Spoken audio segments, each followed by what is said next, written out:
dhegayso waxa uu alle inoo ballan qaaday faman ittaba'a hudaaya falaa yadillu walaa yashqaa ciddii raacda hanuunkayga ma dhumaayo adduunka aakhirana ma hoogaayo waman a'rada 'an dhikrii fa inna lahu maciishatan danka ciddiisa dikrigayga ama quraankayga ka jeesata waxaa u sugnaaday nolol ciriiri ah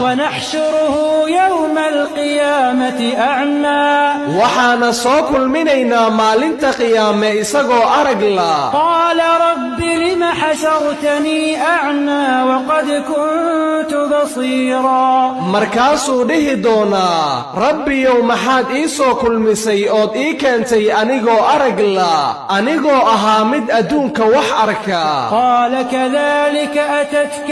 آياتنا فنسيتها markaasuu ku dhihi doonaa rabbi sidaas ayaad adiguba yeeshay waxaa kuu yimid aayaadkanaga markaasaad aayadihii hilmaamtay ood ka tagtay wakadhalika alyawma tunsaa sidaas oo kale ayaa adigana maanta lagaaga tegi doonaa oo laguu hilmaami doonaa wakadhalika najzi man asrafa walam yu'min biaayaati rabbih sidaas oo kale ayaan ku abaalmarinaa ciddii xadgudubta oo aanan rumaynin aayaadka rabbigii walacadaabu alaakhirati ashaddu wa abqaa aakhiro cadaabkeeda ayaana adayg badan oo joogid badan